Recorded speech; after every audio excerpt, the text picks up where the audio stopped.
Hello hello hello, कैसे हो? Breathing and exchange of gases के इस जर्नी में हम अपने तीसरे लेक्चर पे आ पहुंचे हैं। आज का लेक्चर बड़ा ही इंटरेस्टिंग होने वाला है, बहुत ही मनोरंजक होने वाला है, बढ़िया होने वाला है। क्यों? क्योंकि आज हम बहुत सारी कंसेप्चुअल चीजें पढ़ेंगे। Respiratory volumes and capacities, exchange of gases and transport of gases, जो चार चीजें हमारी रह गई थी वही चार चीजें आज हम पढ़ने वाले हैं और आज हम वही पढ़ेंगे। सबसे पहले शुरू करते हैं रेस्पिरेटरी वॉल्यूम्स एंड कैपेसिटीज से। अभी बज रहे हैं 5:10, तो लगभग 6:10 या 6:30 तक ये चलेगा, फिर हम समाप्त कर देंगे। ठीक? यस, रिकॉर्डिंग चेक हो गई, तो लेट्स स्टार्ट। डस्टर हमेशा मुझे मिलता ही नहीं है कभी। ठीक है, चलो शुरू करते हैं। रेस्पिरेटरी वॉल्यूम्स एंड कैपेसिटीज, हम यहां पे थे।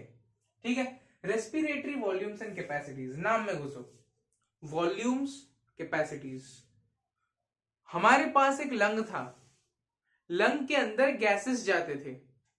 तो गैसेस, कितना गैस जा सकता है, किसकी कितनी कैपेसिटी है, क्या ये उसके बारे में कुछ बात कर रहा है?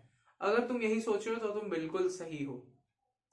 हम जो सांस लेते हैं, हम ये मत सोचो ये बलून है कि हमने बलून को फूंका, फूल गया, छोड़ दिया, पूरा पिचक गया। It is not like that. हमारे लंग्स वैसे काम नहीं करते हैं। तो stop comparing your lungs as a balloon. इसे बलून की तरह तो सोचो ही मत। ये लंग थोड़ा सेपरेट, थोड़ा डिफरेंट काम करता है और वो मैं बताऊंगा कैसे काम करता है। ठीक है, ये जो डब्बा है, लेट अस इमेजिन कि ये जो पूरा का पूरा डब्बा है ना, this is your total capacity of lungs. तुम्हारे लंग्स में जितनी कैपेसिटी है वो इतनी है। ये तुम्हारी 100% लंग्स की कैपेसिटी है, दोनों लंग्स की 100% कैपेसिटी यही है। इसको तुम 4 हिस्सों में डिवाइड करो।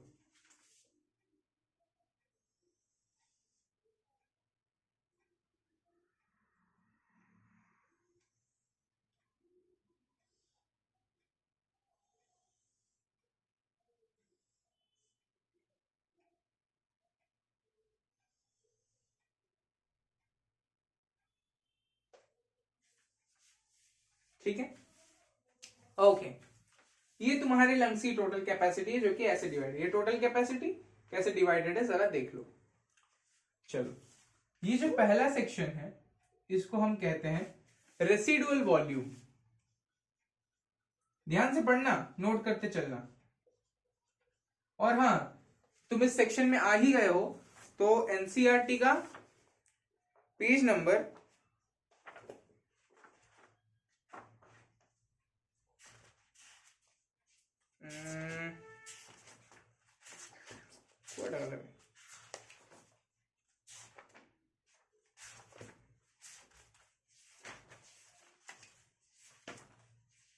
186 का पेज नंबर 186 ओपन करो। हमेशा अपने पास एनसीईआरटी खुला रखना। जब भी कुछ करूं पॉज करना, थोड़ा रीड लगा देना। हर एक चीज नोट करने की जरूरत नहीं है, पर हर एक चीज को इंटरेस्ट के साथ सुनते जाना, ध्यान से सुनते जाना। 80% चीजें याद रह जाती हैं और कुछ कुछ चीजें जो भूल जाते हो वो एनसीईआरटी पढ़ के ही याद रह जाती हैं। तो बस देखना है। अभी टोटल लंग की कैपेसिटी ये है। नीचे वाला इतना सेक्शन हमारा रेसिडुअल वॉल्यूम है। ये दूसरा वाला, ये क्या है? ये है एक्सपीरेटरी रिजर्व वॉल्यूम। क्या है ये? Expiratory reserve volume. ठीक है, ये वाला जो सेक्शन है दैट इज टाइडल वॉल्यूम। और ये जो सबसे बड़ा वाला सेक्शन है, this one is inspiratory reserve volume.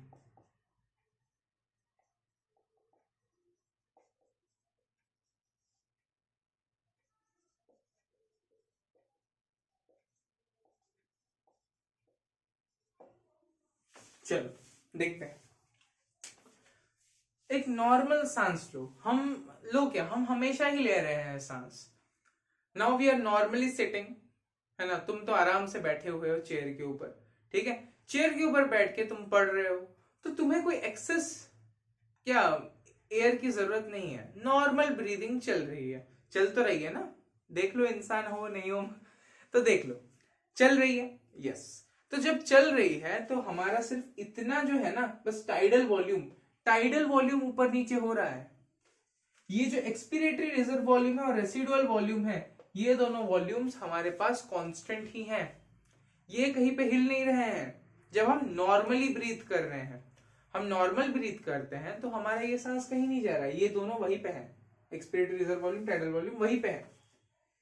Sorry, expiratory reserve volume and residual volume ये दोनों लंग्स में हमेशा रहते हैं। जब हम नॉर्मल सांस लेते हैं, नॉर्मल, नो डीप ब्रीथ नहीं, नॉर्मल, टाइडल वॉल्यूम अंदर बाहर होता है। देखो कैसे, और इतना खाली रहता है नॉर्मल ब्रीदिंग के टाइम पे। देखो टाइडल वॉल्यूम जो है वो है हमारे पास 500 ml। टाइडल वॉल्यूम से 5 टाइम्स ज्यादा इंस्पिरेटरी रिजर्व वॉल्यूम है, यानी 2500 से 3000 ml। एक्सपिरेटरी रिजर्व वॉल्यूम और रेसिडुअल वॉल्यूम का जरा देखना गौर करके। एक्सपिरेटरी रिजर्व वॉल्यूम है 1000 से 1100 ml एंड रेसिडुअल वॉल्यूम है 1100 से 1200 ml तक। ठीक है, ये जो वॉल्यूम्स हैं इसको जरा याद रखो। ठीक, बस यही है, इन्हीं 4 पार्ट्स में डिवाइडेड है। अब इन 4 पार्ट्स को बेस्ड करके हमारे पास कुछ कैपेसिटीज हैं, उन कैपेसिटीज को एक बार देखते हैं। पहले इसको डाइजेस्ट करो। Today we will go very slow, हम बहुत धीरे धीरे चलेंगे ताकि हर एक चीज समझते हुए चले, हमें कुछ भी जल्दी नहीं होनी चाहिए। ठीक है, ओके, अब समझते हैं। देखो टाइडल वॉल्यूम क्या है? टाइडल वॉल्यूम नॉर्मल कैपेसिटी, जितना हम normal breathe in normal breathe out में हमारा जितना गैस अंदर बाहर होता है, दैट इज टाइडल वॉल्यूम। अब मेरे साथ सांस लो, नॉर्मल ब्रीद इन किया, नाउ ब्रीद आउट, नॉर्मल। अब फोर्सफुली, और जितना बचा था वो भी निकाल दिया। तो जब मैंने नॉर्मल ब्रीद इन किया तो मेरा लंग इधर तक फुल था, फिर जब मैंने नॉर्मल ब्रीद आउट किया तो टाइडल वॉल्यूम निकल गया। ये अभी भी खाली है, इसको भूल जाओ, इधर तक देखो। ठीक है, उसके बाद जब मैंने फोर्सफुली ब्रीद आउट किया तो एक्सपिरेटरी रिजर्व वॉल्यूम निकल गया, तो बचा क्या? Residual volume. ये रेसिडुअल वॉल्यूम ऐसा जिद्दी वॉल्यूम है, इस वॉल्यूम ऑफ गैस को तुम लंग से कभी निकाल ही नहीं सकते, और इसके लिए बहुत अच्छा कॉज है, क्योंकि अगर ये लंग से निकल गया तो हम जिंदा नहीं रहेंगे। ठीक है, तो रेसिडुअल वॉल्यूम हमेशा कांस्टेंट रहता है। जब हम फोर्सफुली एक्सहेल करते हैं तो फिर हमारे लंग से टाइडल वॉल्यूम और एक्सपिरेटरी रिजर्व वॉल्यूम निकल जाता है। ठीक है, अब क्या करो? अब फोर्सफुल इनहेलेशन है ना, आफ्टर अ नॉर्मल इनहेलेशन है ना, तुम जब नॉर्मली सांस लेते हो है ना, नॉर्मली सांस लिया। अब पिछली बार हमने क्या किया था? नॉर्मली सांस लेने के बाद जबरदस्ती छोड़ा था। अब नॉर्मली सांस लिया, और ज्यादा सांस लो, और ज्यादा, और नहीं हो रहा। तो जितना तुमने सांस अंदर लिया था नॉर्मल इनहेल के बाद, और जितना ले लिया, that is your inspiratory reserve volume. अब तुम्हारा लंग्स जो है वो फुल है, तो ये इंस्पिरेटरी रिजर्व वॉल्यूम, ये उसका एक्चुअल क्वांटिटी इतने इतने होते हैं। ठीक है, वेरी नाइस। अब इसके कुछ कॉम्बिनेशंस होते हैं। हमने वॉल्यूम्स वाला पार्ट पढ़ लिया, अब हम इसके कैपेसिटीज वाला पार्ट पढ़ते हैं। उसके बाद ये वाला फर्स्ट वाला टॉपिक जो है अपना खत्म हो जाएगा। राइट, चलो कुछ गलत तो नहीं कर रहे हो? यस।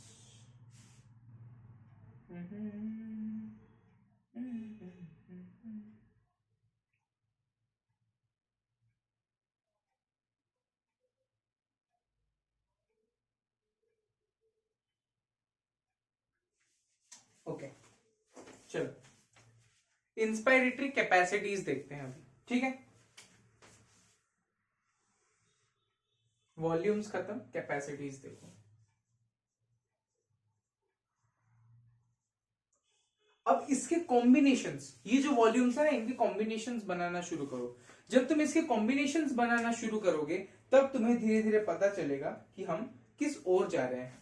पहला, सबसे पहले हम सांस लेते हैं तो इंस्पिरेटरी कैपेसिटी, अरे हम सांस लेते हैं तो इंस्पिरेटरी कैपेसिटी,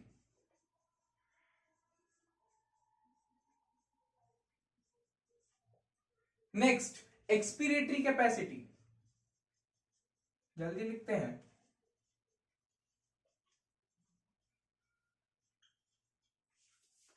ठीक है। पहले इन दोनों को समझते हैं। इंस्पिरेटरी कैपेसिटी क्या होती है? तुम जितना इंस्पायर कर सकते हो, ठीक, तुम जितना सांस ले सकते हो। नॉर्मल एक्सहेल करो, कर लिया। अब तुम जितना फोर्सफुली सांस ले सकते हो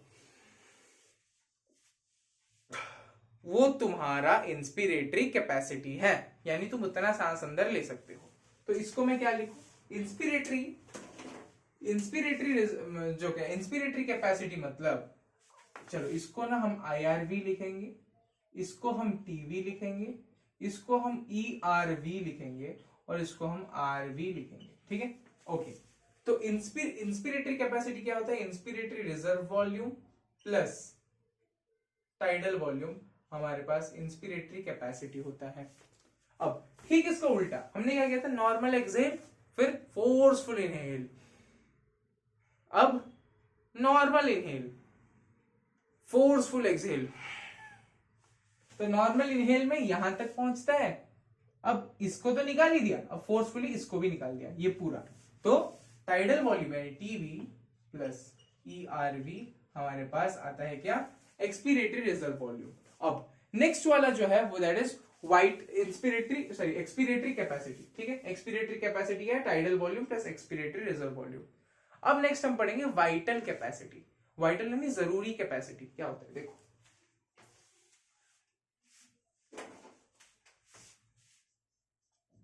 वाइटल कैपेसिटी, ठीक है। अब इन दोनों को साथ में करो, यानी फोर्सफुली एक्सहेल और फोर्सफुली इनहेल। भाई सांस फूल रही है मेरी, ब्रीदिंग एक्सरसाइज चल रहा है आज। तो जब मैंने फोर्सफुली एक्सहेल किया तो मैं यहां तक पहुंच गया था, अब मैं फोर्सफुली इनहेल करूंगा तो मैं यहां तक पहुंच जाऊंगा, यानी ये और ये तीनों का सम, ठीक। ERV plus TV plus IRV is the vital capacity. Okay, now we will talk about total capacity. नहीं, total capacity से पहले एक और होता है जिसको हम रेसिडुअल कैपेसिटी शायद कहते हैं ना। रेसिडुअल कैपेसिटी क्या था वो? Okay sorry, functional residual capacity. Functional residual capacity, देखो फंक्शनल रेसिडुअल कैपेसिटी क्या होता है? ये, यानी जब हम नॉर्मल इनहेल एक्सहेल करते हैं तो जितना कैपेसिटी ऑफ एयर हमारे यहां पे रह जाता है ना, यानी एक्सपीरेटरी रिजर्व वॉल्यूम और रेसिडुअल वॉल्यूम, इन दोनों को मिला के हम फंक्शनल रेसिडुअल कैपेसिटी लिखते हैं, यानी ERV plus RV। Done? Yes. Last में हम आ जाते हैं टोटल कैपेसिटी।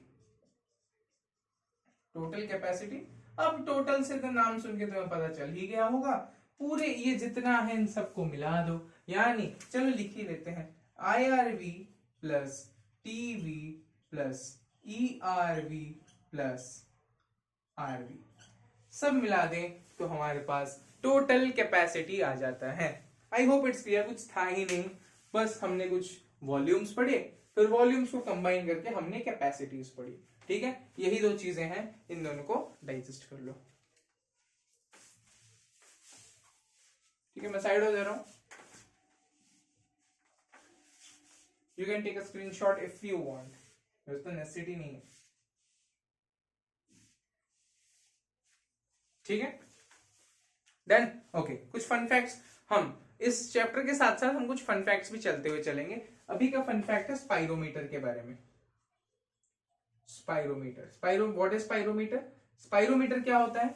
हम हमारे लंग्स की कैपेसिटी को, हमारे लंग्स की कैपेसिटीज को जब मेजर करते हैं, उसके लिए जो इंस्ट्रूमेंट यूज करते हैं उसे हम स्पाइरोमीटर कहते हैं, ठीक है। ओके, नेक्स्ट एक और चीज, ये फैक्ट नहीं है, ये एक और नया कॉन्सेप्ट है।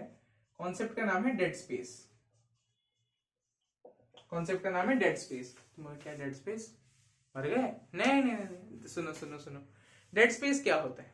अब मैंने जब सांस अंदर लिया तो कुछ पार्ट ऑफ द एयर मेरे लंग्स में है और कुछ पार्ट मेरे इस पाथवे यानी ट्रेकिया में, फेरिंग्स में, नेजल चैम्बर में, उसमें भी तो कुछ एयर है ना, वैक्यूम तो नहीं हुआ है, उस वहां पे भी कुछ एयर है। तो वहां पे जो एयर है, क्या उससे कुछ फायदा हो रहा है बॉडी को? नहीं, क्योंकि वहां पे गैसियस एक्सचेंज नहीं होता है। मुझे पता नहीं मैंने तुम्हें बोला है कि नहीं बोला है, पर अगर तुम्हारा जो मेम्ब्रेन है वो 1 mm यानी 1 मिलीमीटर से पतला है, लेयर्स जो है 1 मिलीमीटर से पतला है, तभी गैसियस एक्सचेंज हो पाता है। यानी इधर जरा देखना, लेट्स से ये एल्वियोली का वॉल है, ये एल्वियोलाई का वॉल है। एल्वियोलाई के वॉल में यहाँ पे एपिथेलियम है। अब यहाँ पे ये एक ब्लड वेसल है, अब ये ब्लड वेसल का वॉल है, यहाँ पे उसका एपिथेलियम है। ब्लड वेसल का एपिथेलियम, इसका एपिथेलियम, दोनों के बीच में बेसमेंट मेम्ब्रेन्स हैं, उन दोनों के, इन तीनों को मिला दे, पूरे इस लेयर को मिला दे, तो हमारे पास ये लेस देन 1 मिलीमीटर आता है। अगर लेस देन 1 मिलीमीटर नहीं आए तो फिर गैसियस एक्सचेंज नहीं हो पाएगा। इसीलिए एल्वियोलाई और ब्लड वेसल इस सबके वॉल को मिला दे तो 1 मिलीमीटर से कम आता है, तभी गैसियस एक्सचेंज पॉसिबल है। ओके, तो डेड स्पेस किसको बोलते हैं? डेड स्पेस उस जगहों को कहते हैं जहां पे हमारा गैसियस एक्सचेंज नहीं हो पाता है, हालांकि एयर है पर नहीं होता है। तो हमें, अबे ब्लैक मार्कर कहां रखा? हाँ, यस, हमें क्या चाहिए? देखो, dead space, let's say tidal volume, मैं टाइडल वॉल्यूम को लूं तो टाइडल वॉल्यूम में से 350 ml मेरे काम में आता है। 500 ml का टाइडल वॉल्यूम है, 350 मेरे काम के आता है, और 150 ml जो है, एग्जाम्पल के तौर पे ले रहा हूं, कंडक्टिंग पाथवे में रह जाता है। कंडक्टिंग पाथ कौन सा है? वही ट्रेकिया, फेरिंग्स, नेजल चैम्बर, वो सब वहां पे रह जाता है। तो वहां पे गैसियस एक्सचेंज नहीं हो रहा है। यानी हमें एक जगह को फिजियोलॉजिकली गैसियस एक्सचेंज के लिए एनेबल करना है, भारी शब्द है, यानी गैसियस एक्सचेंज हो रहा है ये पता करना है अगर, तो हमारे पास क्या तरीका है? हमारे पास तरीका है कि वहां पे वेंटिलेशन होना चाहिए, यानी गैस पहुंचना चाहिए और परफ्यूजन होना चाहिए। परफ्यूजन यानी गैसियस एक्सचेंज, डिफ्यूजन होना चाहिए। तो वेंटिलेशन एंड परफ्यूजन अगर दोनों हैं तो वो जगह डेड स्पेस नहीं है। अगर हम एल्वियोलाई की बात करें, अगर हम 350 ml जो लंग्स में है, लंग्स के अंदर स्पेशली एल्वियोलाई में है, ठीक है, ये जो 350 ml है ये डेड स्पेस में नहीं है। क्यों? यहाँ पे वेंटिलेशन था, गैस आ रहा है, और परफ्यूजन भी है यानी एक्सचेंज भी हो रहा है, तो एल्वियोलाई डेड स्पेस नहीं है। पर जो तुम्हारा कंडक्टिंग पाथवे है यानी ट्रेकिया, फेरिंग्स, नेजल चैम्बर, यहाँ पे वेंटिलेशन तो है यानी गैस तो आ रहा है, पर परफ्यूजन नहीं है, यहाँ पे गैसियस एक्सचेंज नहीं हो रहा है, so this is a dead space. Great, yes. I hope it's done. देख लो बस। अब हम, ये इतना ही था, रेस्पिरेटरी वॉल्यूम्स एंड कैपेसिटीज में इतना ही था। अब हम चलते हैं नए चैप्टर, आई मीन हम अभी चलते हैं एक्सचेंज ऑफ गैसेस की तरफ, ठीक है।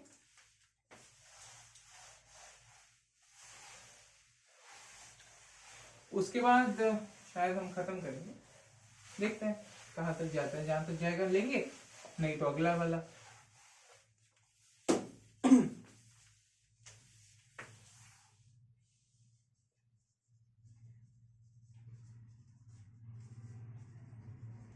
एक्सचेंज ऑफ गैसेस, देखो गैसियस एक्सचेंज जो है वो 2 लोकेशंस पे होता है हमारे बॉडी में। हमारे बॉडी में गैसियस एक्सचेंज 2 जगहों पे हो पाता है। पहला बिटवीन लंग्स एंड एल्वियोलाई, दूसरा बिटवीन टिश्यू एंड, एक सेकेंड मैंने क्या बोला? लंग्स एंड, गलत, स्लैप्स, पनिशमेंट नहीं, पहला होता है बिटवीन लंग्स एंड यानी alveoli and blood vessels. Alveoli और लंग्स और ब्लड वेसल, एल्वियोलाई और ब्लड वेसल के बीच में गैसियस एक्सचेंज हो रहा है। दूसरा होता है कहां पे, ब्लड चला गया टिश्यू के पास, टिश्यू और ब्लड के बीच में गैशियस एक्सचेंज। तो हमारे दो तरह के गैशियस एक्सचेंज यहां पे होते हैं, ठीक है। तो गैशियस एक्सचेंज के लिए 3 फैक्टर्स रिस्पॉन्सिबल हैं, ठीक है। तो उन 3 फैक्टर्स को एक बार नोट डाउन किया जाए। फैक्टर्स क्या क्या है? फैक्टर्स पहले है पार्शियल प्रेशर, समझाऊंगा एक एक करके, पहले लिख लो पार्शियल प्रेशर, ठीक है। फिर dissolution of gases, dissolution of gases and thickness of membrane.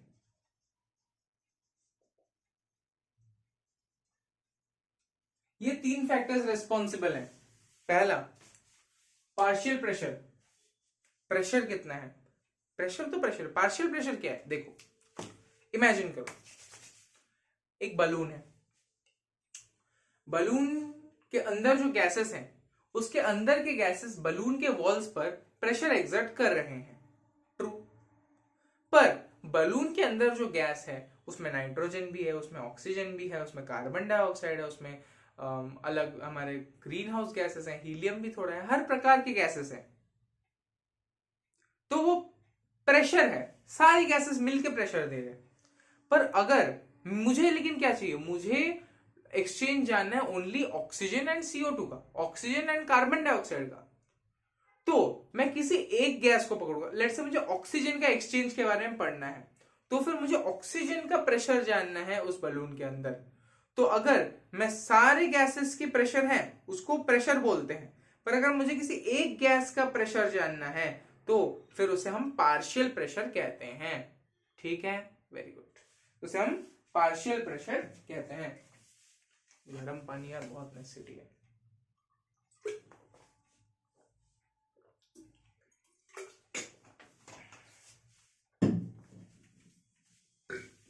Sorry, ठीक है, चलो करते हैं पार्शियल प्रेशर। पार्शियल प्रेशर समझ गए? अब देखो करते कैसे हैं, एक एक फैक्टर्स के बारे में अच्छे से पढ़ेंगे, जरा आंखें खुली रखना। पहला फैक्टर पार्शियल प्रेशर के बारे में पढ़ते हैं, ठीक है। पहला फैक्टर O2 CO2,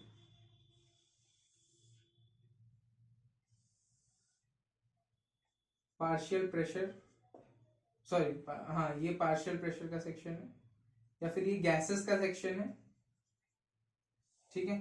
और यहां पे लोकेशंस पे दूंगा, एटमॉस्फेयर, फिर एल्वियोली, ठीक है। एल्वियोलाई के बाद डीऑक्स ब्लड, डीऑक्सीजनेटेड ब्लड, फिर ऑक्सीजनेटेड ब्लड, फिर टिश्यू। अरे समझे? चलो अभी देखो एटमॉस्फेयर में ये पार्शियल प्रेशर मैं लिख रहा हूं यहां पे 159 है, लाल से लिखूं, चलो लाल से लिखते हैं। चलो एटमॉस्फेयर में हमारे पास पार्शियल प्रेशर कितना है, 159 है ऑक्सीजन का, CO2 का कितना है 0.3। ठीक, हम जब एल्वियोली के अंदर चले जाते हैं तो हमारे पास आ जाता है 104 और यहां पे कितना आता है 40, ठीक है। डीऑक्स ब्लड में 40 एंड 40। अब देखो ये देखा, उसके बाद ज्यादा देखना है 45, 90, 45, ठीक है। ये जो है ये पार्शियल प्रेशर है, यानी जो एल्वियोली में है, एल्वियोली में ऑक्सीजन का जो पार्शियल प्रेशर है वो 104 है, कार्बन डाइऑक्साइड का 40 है। मैं एक्चुअली इसके बारे में थोड़ा श्योर नहीं हूं, इसको फिर भी मैं श्योर करूंगा। ये 95 है, ठीक है, दिस इज 95 है ना। I don't want to give गलत इंफॉर्मेशन, गलत मैं नहीं देना चाहता, मुझे, मैं अगर भूल जाता हूं तो मैं देख के दूंगा पर सही दूंगा। ओके, गैसेस, ये तुम्हारे पार्शियल प्रेशर है। मैंने क्या कहा था, पहला फैक्टर एक्सचेंज ऑफ गैसेस के लिए नेसेसरी जो है वो है पार्शियल प्रेशर। पार्शियल प्रेशर देखो तो क्लियरली दिखाई देता है, गैसेस जो हैं वो क्या करते हैं, वो डिफ्यूजन करते हैं, यानी हायर प्रेशर से वो लोअर प्रेशर की तरफ जाएंगे, हायर प्रेशर से लोअर प्रेशर की तरफ जाएंगे। प्रेशर हाई, ये लोअर प्रेशर है, तो फिर मेरा जो ऑक्सीजन है वो ऐसे जा रहा है, ऐसे इस तरफ एल्वियोली के अंदर जाएगा। अब एल्वियोली से डीऑक्स ब्लड में पार्शियल प्रेशर ऑफ ऑक्सीजन कितना है 40, कम है, तो इधर से इधर जाएगा। Very good. अब जब एल्वियोली से ऑक्सीजन गया डीऑक्स ब्लड के अंदर, तो इसका पार्शियल, अब देखो ऑक्सीजन आ गया ब्लड में, डीऑक्स ब्लड में, तो ऑक्सीजनेटेड बन गया, तो 95 आ गया। अब ऑक्सीजनेटेड ब्लड गया टिश्यू के पास, टिश्यू में कितना है पार्शियल प्रेशर 40, यहां पे कितना है 95, तो किधर जाएगा, डायरेक्शन इस तरफ, टिश्यू के अंदर गया।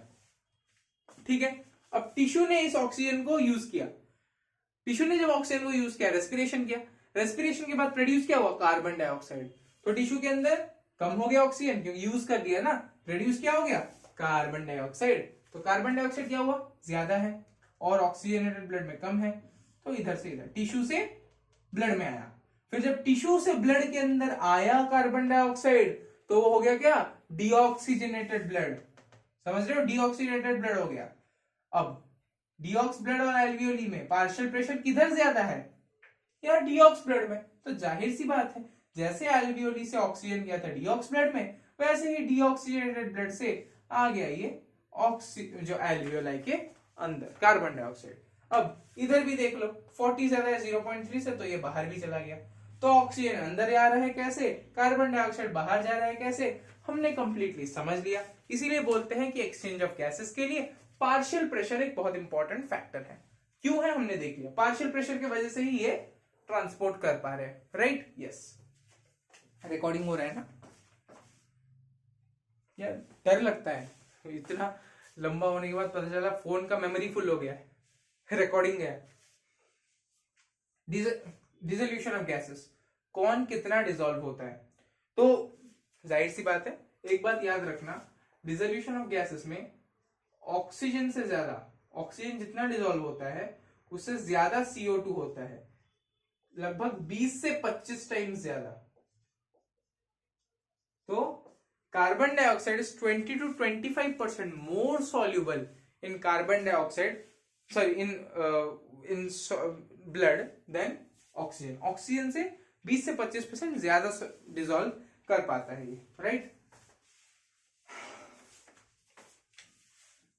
थिकनेस ऑफ मेम्ब्रेन मैंने बता दिया है 1 mm से कम होना चाहिए, है ना, एल्वियोलाई के एग्जांपल में मैंने बता दिया था 1 mm से कम होगा थिकनेस ऑफ मेम्ब्रेन, तो जाएगा ब्लड एक्सचेंज, मतलब गैस एक्सचेंज हो सकता है। Yes, that is all about exchange of gases. हम एंड की तरफ आ रहे हैं, मजाक कर रहा था, कोई एंड वेंड नहीं हुआ है, बहुत चीजें भी बची हैं करने को, ठीक है, टाइम भी नहीं हुआ है, तो एक्सचेंज ऑफ गैसेस कंप्लीट। अब हम चलते हैं हमारे बहुत ही ज्यादा ब्यूटीफुल एंड कॉन्सेप्चुअल सेक्शन की तरफ, that is transport of gases. अब इस चीज में थोड़ा सा दिमाग दौड़ने वाला है और रिएक्शंस आएंगी, ग्राफ्स आएंगे, तो ध्यान रखना।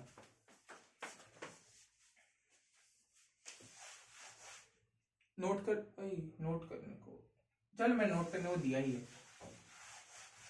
पॉज करके कर लेना। चलो नेक्स्ट हम चलते हैं ट्रांसपोर्ट ऑफ गैसेस की तरफ। ट्रांसपोर्ट ऑफ गैसेस, चलो गैसेस हम दो ही हम जानते हैं, एक है ऑक्सीजन, एक है कार्बन डाइऑक्साइड, उन दोनों के बारे में ही हमें पढ़ना है।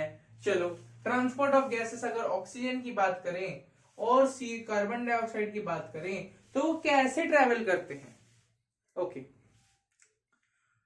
तुमने हीरोइंस को देखा होगा, है ना, हीरोइंस, इन्फ्लुएंसर्स, उनको ना अपनी इज्जत बहुत प्यारी होती है, इज्जत बहुत प्यारी होती है, वो ना ऐसे खुलेआम सड़कों में नहीं घूमते हैं, वो बोलते हैं यार इन लोगों के साथ मैं घूम नहीं सकता या सकती, मैं यार गाड़ियों में जाऊंगा। तो वैसे ही हमारे बॉडी में गैशियस एक्सचेंज के लिए जो गाड़ी है दैट इज हीमोग्लोबिन।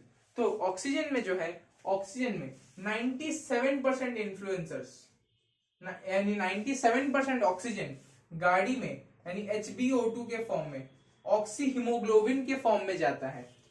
बचा कुचा जो 3% है, 3% डिसॉल्व होके जाता है प्लाज्मा में।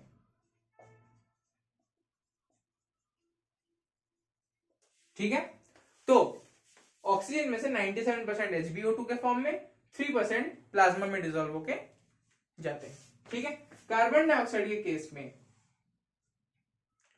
70% कार्बन डाइऑक्साइड है ना HCO3 माइनस आयोन के फॉर्म में ट्रेवल करते हैं। यानी ये कार्बन डाइऑक्साइड थोड़ा मेकअप होके जाते हैं कि यार हम ना थोड़े, कार्बन डाइऑक्साइड को लड़की समझ लो, ठीक है, ये मेकअप के बिना बाहर जाते नहीं है, कुछ ना कुछ मेकअप लगा ही लेंगे, तो ये इनका मेकअप है। कार्बन डाइऑक्साइड HCO3 बन के ट्रेवल करते हैं 70%।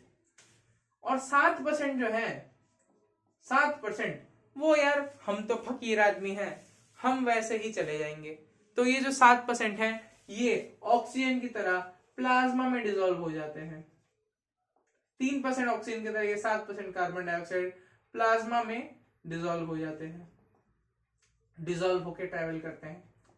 फिर बाकी का जो बचा यानी 20 से 25% कार्बन डाइऑक्साइड हमारे किस फॉर्म में ट्रैवल करता है? HbO2 ये गाड़ी ले, सॉरी HbCO2 ये गाड़ी ले लेते हैं, गाड़ी में जाते हैं आराम से। ठीक है, ओके। अब पढ़ते हैं इसके बारे में। तो before knowing about how do we travel, हमें जानना पड़ता है गाड़ी कैसी है ना। गाड़ी खरीदने से पहले जानते हैं ना गाड़ी कैसी है, कैसे फीचर्स हैं उसमें। तो वैसे ही हमारा ऑक्सीजन जिस गाड़ी में जा रहा है उसके बारे में हमें पढ़ना चाहिए और हीमोग्लोबिन के बारे में समझना चाहिए। चलो, हीमोग्लोबिन जो नाम है अपने आप में ही बड़ा अच्छा है। हीमोग्लोबिन के नाम को तोड़ो तुम्हें बहुत चीजें पता चल जाएंगी। ठीक है, हीमोग्लोबिन में हीम और ग्लोबिन दो चीजें होती हैं। हमारा जो पोरफायरिन रिंग विद आयरन यानी Fe2+ आयन होता है हम उसे हीम कहते हैं। उसके चारों तरफ जो प्रोटीन है उसे हम ग्लोबिन प्रोटीन कहते हैं। जिसने बायोमोलिक्यूल्स पढ़ा है उसके लिए बहुत इंपॉर्टेंट है, जिसने नहीं पढ़ा है फिक्र मत करो, अभी इस चीज को थोड़ा याद रखो, बाद में बायोमोलिक्यूल्स का जब आएगा तब भी तुम आराम से समझ पाओगे, रिलेट कर पाओगे।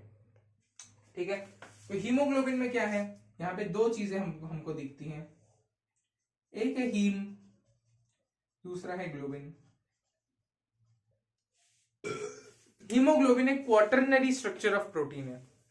चार क्वाटरनरी लेवल ऑफ स्ट्रक्चर है, 4 तरह के होते हैं, primary, secondary, tertiary and quaternary. तुम देखो,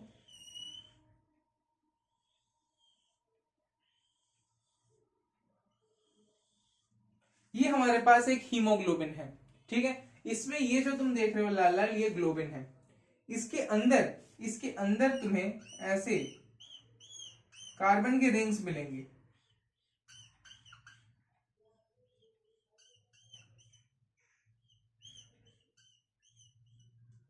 इनको हम पोरफायरिन रिंग्स कहते हैं। इन पोरफायरिन रिंग्स के अंदर Fe2+ आयन मिलता है, Fe2+ एंड Fe2+ आयन मिलता है। इन रिंग्स को हम पोरफायरिन रिंग्स कहते हैं। लेबल कर लेते हैं, this is globulin protein, haemoglobin.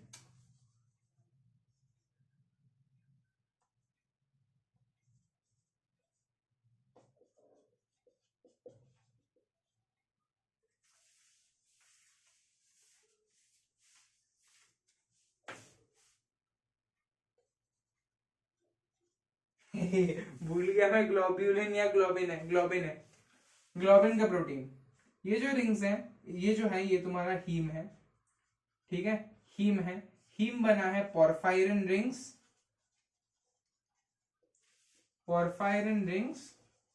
Plus Fe2+ ion, इन दोनों से मिलके बना है। तो ऑक्सीजन क्या करता है, ऑक्सीजन हमारा प्यारा प्यारा बाइंड कर जाता है इन Fe2+ आयन्स के साथ। Fe2+ आयन्स के साथ ये बाइंड कर जाता है और ट्रेवल करता है सुकून से।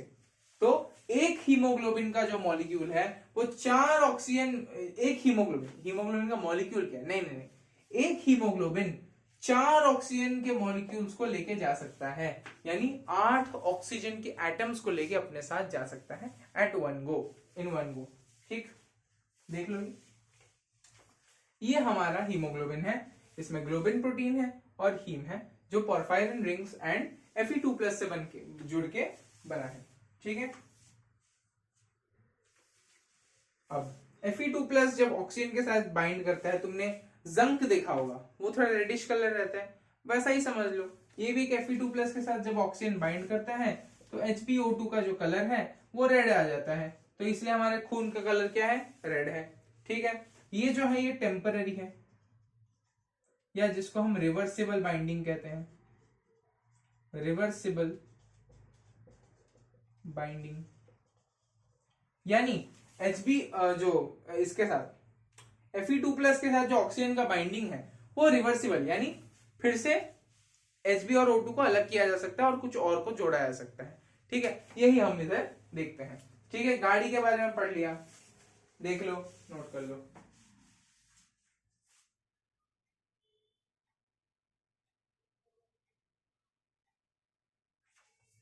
डन है, चलो नाउ इतना देखो कि HbO2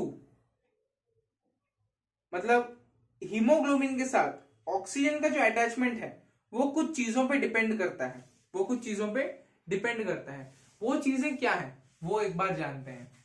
वो चीजें, पहला जो फैक्टर है जो कि HbO2 का फॉर्मेशन में जो कंट्रीब्यूट करता है या उसके अगेंस्ट में है, कौन कौन से फैक्टर्स हैं जो HbO2 के फॉर्मेशन में को या फॉर्मेशन को अफेक्ट करते हैं। जैसे कि फैक्टर्स क्या क्या हैं, फैक्टर्स हमारे पास है, पहला factor partial pressure of oxygen itself. जितना ज्यादा पार्शियल प्रेशर होगा उतना ज्यादा ऑक्सीजन अटैच होगा। प्रेशर पड़ रहा है ना ऊपर, तो उतने ज्यादा गाड़ियों में बिठा के लेंगे वो, तो PO2 और PCO2। अब देख, जितना ज्यादा कार्बन डाइऑक्साइड का प्रेशर होगा उतना कम ऑक्सीजन अटैच होगा। क्यों? क्योंकि कुछ गाड़ियों में CO2 बैठ जाएगा, कुछ गाड़ियों में CO2 बैठ जाएगा, तो फिर ऑक्सीजन के लिए कम जगह है, इसीलिए इसका जो PO2 यानी HbO2 का फॉर्मेशन है वो अफेक्ट होगा, वो थोड़ा कम हो जाएगा। अगर पार्शियल प्रेशर ऑफ CO2 ज्यादा है तो HbO2 का फॉर्मेशन कम है। पहले मैं लिख लेता हूं क्या क्या डिपेंड करते हैं। ठीक है, H+ आयंस का कॉन्सेंट्रेशन, फिर डिपेंड करता है टेम्परेचर। देखते रहना, जुड़े रहना साथ में। चलो देखो, पीएच भी अफेक्ट करता है वैसे भी। ठीक है, देखो तो PO2, वैसे हाँ, पार्शियल प्रेशर ऑफ O2 को हम ऐसे स्मॉल लेटर p और O2 से रिप्रेजेंट करते हैं। ठीक है, तो ये भी थोड़ा याद रखना। इधर देखो, PO2 is directly proportional to HbO2, यानी तेरा PO2 जितना ज्यादा होगा HbO2 का फॉर्मेशन उतना ज्यादा होगा। Now PCO2 is inversely proportional to अपना क्या, HbO2। Partial pressure of CO2 जितना ज्यादा होगा तेरा HbO2 का फॉर्मेशन उतना कम होगा, यही बताना चाहते हैं। नेक्स्ट क्या है, अब PCO2 के साथ साथ इधर तुम और चीजें भी जोड़ सकते हो, H+, pH और टेम्परेचर, pH और टेम्परेचर। ठीक है, देखते रहें, PCO2 जितना ज्यादा होगा ऑक्सीजन HbO2 उतना कम होगा, H+ के आयंस जितना ज्यादा होंगे HbO2 उतना कम होगा, टेम्परेचर जितना ज्यादा होगा तेरे HbO2 उतने कम होंगे। pH जो है, pH के साथ डायरेक्टली प्रोपोर्शनल है। pH, तेरा pH जितना न्यूट्रल रहेगा, जितना ज्यादा होगा, जितना न्यूट्रल रहेगा, उतना तेरा अच्छे से ऑक्सीजन डिसॉल्व हो सकता है। कैसे? देखो, पीएच क्या है? Potent of hydrogen. तेरा पीएच जितना बढ़ता है तेरा हाइड्रोजन उतना कम होता है, ये तो पता है ना यार। हाइड्रोजन क्योंकि जितना ज्यादा होगा उतना एसिडिक होगा सॉल्यूशन, यानी कम पीएच होगा, राइट।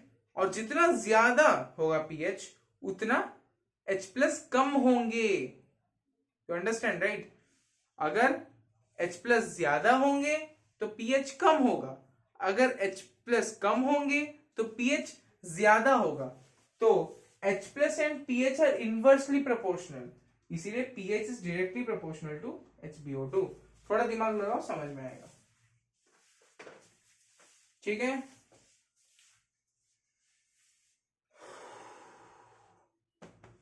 बिना माइक के बड़ा मुश्किल है।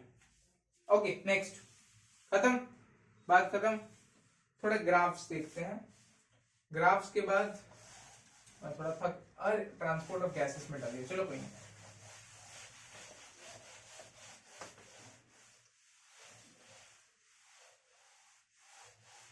ठीक है, गैसेस को जरा गौर से देखो।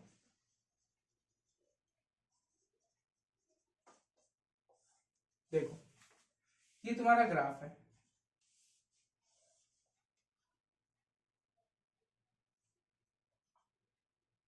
HbO2 और पार्शियल प्रेशर ऑफ ऑक्सीजन, ठीक है। इसमें जो ग्राफ है वो कैसा बनता होगा? पार्शियल प्रेशर ऑफ ऑक्सीजन जितना ज्यादा है HbO2 उतना ज्यादा है। हमने ये रिलेशन पढ़ा था ना, PO2 is directly proportional to HbO2। तो मेरा PO2 जितना ज्यादा होगा HbO2 उतना ज्यादा होगा। अगर डायरेक्टली प्रोपोर्शनल है तो कुछ ऐसा सा ग्राफ बनेगा, straight line graph. You are not absolutely wrong but you are not absolutely correct as well. ये जो ग्राफ है वो सिग्मॉइड ग्राफ बनेगा, not a straight line. What is a sigmoid? This is a sigmoid, ऐसा graph बनेगा। रुको,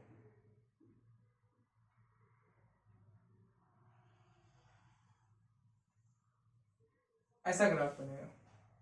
बोले हैं ये कैसा ग्राफ है? देखो पहले जो ऑक्सीजन पहले सब यूनिट यानी हीमोग्लोबिन के पहले सब यूनिट के साथ जब ऑक्सीजन बाइंड करता है तो वो स्लो बाइंडिंग होती है। उसके बाद जब पहले के साथ अटैच हो गया ऑक्सीजन तो बाकी के Fe2+ एक्सपोज हो जाते हैं, यानी बाहर की तरफ आ जाते हैं। जैसे कि जब तुम्हारे आसपास कोई हीरो आता है, अब तुम्हें तो पता है O2 हमारी क्या थी, हीरोइन थी जो गाड़ी में जाएगी। तो जब हीरोइन आती है तो पहले एक दरवाजा खुलता है, वो देखता है अरे वाह हीरोइन आई है तो बाइंड कर लो, ठीक है। उसके बाद जब पता चलता है तो बाकी सारे दरवाजे घर मोहल्ले के खुल जाते हैं। तो वैसे ही जब पहला यहाँ पे बाइंड करता है तो स्लो होता है क्योंकि पहले हीमोग्लोबिन के साथ बाइंड कर रहा है ऑक्सीजन, तो ये पहले Fe2+ के साथ। फिर जब पहला बाइंड हो जाता है, पहले सब यूनिट के साथ बाइंडिंग हो जाता है, तब बाकी के सब यूनिट्स के साथ बहुत जल्दी जल्दी होने लगता है। तो यहाँ पे जब हमने 0 से शुरू किया तो slow slow slow slow progress हो रहा है। फिर जब पहले सब यूनिट्स के साथ अटैच हो गया ऑक्सीजन तब भाई स्ट्रेट लाइन, इधर है ना स्ट्रेट लाइन, ये तुम्हें स्ट्रेट पार्ट तो दिख ही रहा होगा, तो स्ट्रेट लाइन गया। फिर यहां पे ये फ्लैट हो गया, यहां पे एक स्ट्रेट लाइन बन गया। Why? Because that is the 100% of saturation. अरे तुम्हारे पास लेट से गाड़ियां 100 हैं, गाड़ियां 100 हैं, तो तुम 100 लोगों से ज्यादा थोड़ी बैठा सकते हो, कभी नहीं। तो बस वही बात है, हीमोग्लोबिन हमारे बॉडी में जितने हैं, तुमने 100% जितने भी हीमोग्लोबिन थे सब में ऑक्सीजन ऑक्सीजन बिठा दिए। अब और नहीं हो पाएगा। जब नहीं हो सकता है तो क्या, कुछ नहीं हो सकता, बस खत्म। 100% सैचुरेशन पे पहुंच चुके हैं। ओके देखो जरा,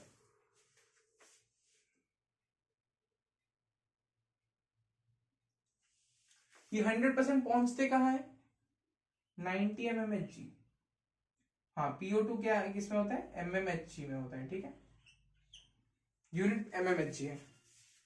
तो 90 mmHg में ये 100% सैचुरेशन पहुंचता है। और जो लंग्स का सैचुरेशन है वो इधर कहीं पे है, सॉरी जो लंग्स का पार्शियल प्रेशर है, देखो 90% क्या पार्शियल ऑक्सीजन के प्रेशर में ये 100% यानी सैचुरेटेड हो जाता है। इससे ज्यादा हीमोग्लोबिन HbO2 नहीं बन सकता, यही लिमिट है। और हमारा जो ये है वो इधर कहीं पे है, लंग्स का 104 है ना, इधर कहीं पे है। क्यों? जब 90 ही चाहिए हमें पार्शियल प्रेशर, हमारे बॉडी में एक्सचेंज ऑफ गैसेस करने के लिए हमें 90 चाहिए पार्शियल प्रेशर, लंग्स में 104 क्यों है? क्योंकि हमारे बॉडी बहुत इंटेलिजेंट है। हम कांस्टेंट, अभी हम प्लेन्स में हैं तो प्रेशर ठीक है, हम आराम से सांस ले पा रहे हैं। पहाड़ों में जाएं तो प्रेशर कम होता है, ऑक्सीजन कम होती है। जब ऑक्सीजन कम होती है तो ये हमें फ्लेक्सिबिलिटी दी गई है कि नीचे अगर 104 है तो 104 में तो सांस चल ही सकता है, 90 चाहिए 104 आराम से। पर अगर जब हम पहाड़ों में हाई ऑल्टीट्यूड्स पे जाएंगे तब ये कम होते होते 90 तक भी रहा ना, तब भी तुम आराम से सांस ले सकते हो। ये बॉडी तुमको एक एबिलिटी देती है, ठीक है। इससे कम हुआ तो सांस लेने में दिक्कत होने लगती है। ओके ओके ओके, ठीक है, केयरफुली समझो इस चीज को। यहां पे स्लो हो रहा है, ये पॉइंट ए है, ये बी है, ये सी है। पॉइंट ए के आसपास ये स्लो हो रहा है, क्यों? क्योंकि मैंने आज तुमको बोला कि फर्स्ट हीमोग्लोबिन सब यूनिट के साथ ऑक्सीजन अटैच हो रहा है। फर्स्ट हीमोग्लोबिन सब यूनिट के साथ ऑक्सीजन अटैच हो रहा है तो ये स्लो प्रोसेस होता है। उसके बाद ये normal continuous straight line graph है। यहाँ पे जो है इस जगह पे ये सैचुरेट हो चुका है, इसको हम कहते हैं percentage saturation. Percentage saturation of HbO2। HbO2 कितना ज्यादा है तो ये 100% इधर है, 100% सैचुरेट हो चुका है, ये यहाँ पे दिखा रहा है। ओके ओके, बाकी अब हम ये भी जानेंगे। चलो आज ना ग्राफ तक करके हम रुक जाते हैं, ठीक है, ग्राफ तक ही करेंगे, रुक जाएंगे क्योंकि मैं थक रहा हूं, ठीक है। तो मेरी गलतियां भी आज बहुत सारी हो रही हैं, तो थोड़ा रेस्ट करके फिर मैं कंटिन्यू बाद में करूंगा, ठीक है। इसके बाद रुक जाएंगे, ये लास्ट है। देखो इधर था मैं, यहां पे स्लो प्रोसेस हो, यहां पे सैचुरेट हो गया। हम अब तुम थोड़ी देर बाद देखोगे कि हमें जो चाहिए, हमें 75% जो है, 75% जो है, जो HbO2 का 75% है वो हमेशा ब्लड में रहता ही रहता है, बस हमेशा। लेट्स से अभी तुम आराम से बैठ के टेबल कुर्सी पे पढ़ रहे हो, तुम्हारे किसी भी बॉडी के ऑर्गन को ज्यादा ऑक्सीजन चाहिए ही नहीं। तुम कौन सा ज्यादा फिजिकल काम कर रहे हो, नहीं ना, तो तुम्हारे बॉडी को अभी ज्यादा ऑक्सीजन चाहिए ही नहीं। जब चाहिए नहीं तो बॉडी क्यों दे? तो ये जो तुम्हारा डिफरेंस तुम देख रहे हो ना, ये डिफरेंस किस लिए है? तुम्हारा बॉडी जब नॉर्मली बैठा हुआ है, तुम्हारा ब्रेन फंक्शन थोड़ा बहुत कर रहा है, उसी के लिए। वैसे हाँ, ब्रेन फंक्शन के लिए ब्रेन भी होना चाहिए, जो तुम्हारे पास है नहीं है, मुझे नहीं पता। पर एनीवेज, ये जो है हम नॉर्मल बैठे हुए हैं, 25% ऑक्सीजन हमारा यूज हो रहा है, 75% 75% HbO2 अभी भी ब्लड में ही है और ब्लड में ही वो ट्रेवल कर रहा है। और ये कहां पे यूज होगा? लेट्स से मैं अपने लेफ्ट हैंड को, ठीक है, लेफ्ट हैंड को जोर जोर से, तो अभी मैंने जो ऑक्सीजन लिया था, HbO2 मेरे ब्लड में था, इसको मूव करने में वो HbO2 यूज हो रहा है। ये जो 75% है वो इसमें थोड़ा थोड़ा यूज हो रहा है। अगर मैं पूरे बॉडी के पूरे फोर्स के साथ भागने लगा तो ये जो 75% HbO2 है मेरे ब्लड में वो भी यूज हो जाएगा, क्योंकि पूरी बॉडी एक्सरसाइज कर रही है। उसके बाद जब HbO2 कम हो जाता है तो ऑक्सीजन की कमी पड़ती है बॉडी में। तो जब ऑक्सीजन की कमी होती है बॉडी में तो क्या होता है? Lactic acid formation. क्यों? बॉडी के सेल्स जो हैं, स्केलेटल मसल्स के सेल्स हैं, वो एनएरोबिकली रेस्पिरेशन करने की कोशिश करते हैं और उसका क्या रिजल्ट है? लैक्टिक एसिड फॉर्मेशन होता है, कम एटीपी फॉर्मेशन होता है। पर जब ऑक्सीजन नहीं है, एनर्जी चाहिए, तो और कोई चारा नहीं होता है। You are getting it right? बस फिर आगे चल के तुम पढ़ोगे कि धीरे धीरे क्या होता है, हमारा ब्लड का supply, blood heart rate improve होता है, हमारा अगर अच्छा डाइट का तो हीमोग्लोबिन मेंटेन रहता है, तो उन सब चीजों से हार्ट का कैपेसिटी बढ़ जाता है, ठीक है, स्ट्रोक वॉल्यूम बढ़ जाता है। तो वो सब जब बढ़ता है तो क्या होता है? ज्यादा ब्लड सप्लाई होता है बॉडी में, इसलिए ऑक्सीजन का सप्लाई भी अच्छा बेटर हो जाता है, तब एथलीट्स की स्टेमिना बढ़ती है। तो वो बाद में पढ़ेंगे।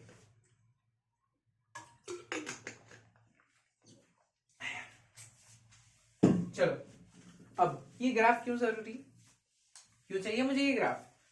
पार्शियल प्रेशर ऑफ ऑक्सीजन बढ़ रहा है तो HbO2 percentage of HbO2 percentage saturation of HbO2 भी बढ़ रहा है,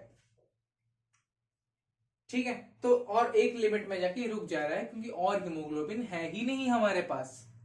तो ये इस ग्राफ का मतलब है। लेकिन ये ग्राफ हमें पढ़ना क्यों है? ये ग्राफ हमें पढ़ना है ताकि हम इन फैक्टर्स को एक बार देख सकें कि ये कैसा काम करते हैं। PCO2, pH, ठीक है, और फिर हाइड्रोजन, इन सब का एक्शन हमारे बॉडी में कैसे अफेक्ट करता है हमारे ट्रांसपोर्टेशन ऑफ गैसेस को, वही देखने के लिए हमें ये ग्राफ हेल्प करता है, ठीक है। ये जो ग्राफ है, लेट्स से, चलो मैं हिंट दे देता हूं फिर बाय बाय कर देंगे। लेट्स से ये नॉर्मल मेरा ये वाला ग्राफ है, नॉर्मल, ठीक है। अब क्या होगा, लेट्स से PCO2 बढ़ गया या फिर कुछ भी हुआ, तो फिर क्या होगा, मेरा ये जो ये है ये इधर चलेगा, आगे बढ़ जाएगा। यानी ये 100% है, ये 100% है। पहले 100% को पहुंचने के लिए मुझे PO2 का जो परसेंटेज है वो थोड़ा कम लग रहा था, है ना, कम लग रहा था। लेट्स से मुझे 40 के आसपास लग रहा था, ठीक है। अब मुझे ज्यादा लग रहा है ना, अब मुझे ज्यादा लग रहा है, अब मुझे 100 के आसपास लग रहा है। पहले 90 लग रहा था, अब मुझे 100 के आसपास लग रहा है 100% पहुंचने को। क्यों? क्योंकि पार्शियल प्रेशर ऑफ ऑक्सीजन और ज्यादा होगा ना, तो फिर HbO2 और ज्यादा डिसॉल्व होगा। और ये इंक्रीज क्यों जरूरत पड़ी? क्योंकि partial pressure of carbon dioxide को मैंने बढ़ा दिया। जब मैंने बढ़ा दिया तो मुझे कॉन्स्टेंटली ऑक्सीजन सप्लाई करने के लिए पार्शियल प्रेशर ऑफ ऑक्सीजन बढ़ाना पड़ेगा ताकि 100% सैचुरेशन पहुंच सके। थोड़ा क्रिटिकल चीजें हैं, बार बार वीडियो सुनो, बार बार सोचो, समझ आएगा, ठीक, ओके। और हाँ, ये जो है 40 mmHg है। आज के लिए इतने में खत्म करते हैं। और मैं भी सैचुरेट हो चुका हूं, बहुत जल्दी हो जाता हूं, धीरे धीरे आदत डालनी पड़ेगी, बाद में डल जाएगी। तो ये this was all about not all about transport of gases का हमने शुरुआत कर ली है। बाद में हम पढ़ेंगे कैसे ऑक्सी हीमोग्लोबिन जो बनता है, कार्बन डाइऑक्साइड, ये तो ऑक्सीजन का ट्रांसपोर्ट हमने हीमोग्लोबिन के फॉर्म में पढ़ लिया, कार्बन डाइऑक्साइड का भी तो ट्रांसपोर्ट पढ़ना है। तो कार्बन डाइऑक्साइड हम देखेंगे कैसे कार्बन डाइऑक्साइड से पानी जब मिलता है तो HCO3- का फॉर्मेशन होता है। उसमें एक एंजाइम काम आता है जिसका नाम है CA, चार्टर्ड अकाउंटेंट नहीं, कार्बोनिक एनहाइड्रेस, ठीक है, कार्बोनिक एनहाइड्रेस काम आता है। तो वो सब हम देखेंगे नेक्स्ट में, कैसे लंग्स में कैसा रिएक्शन होता है ना, और कैसे उसका ही उल्टा रिएक्शन टिश्यू में होता है, टिश्यू का उल्टा रिएक्शन लंग्स में होता है, क्लोरीन का एक्सचेंज होता है HCO3- लंग ब्लड में प्लाज्मा में जाता है। ये सब चीजें हम अगले बार पढ़ेंगे। उसके साथ साथ हम कुछ रेस्पिरेटरी डिसऑर्डर्स पढ़ेंगे, रेस्पिरेटरी प्रॉब्लम्स पढ़ेंगे जो होती हैं, और उतने के साथ हमारा ये वाला जो चैप्टर है इंटरेस्टिंग सा खत्म हो जाएगा, ठीक है। That's it for today, have a great day, keep studying, bye bye.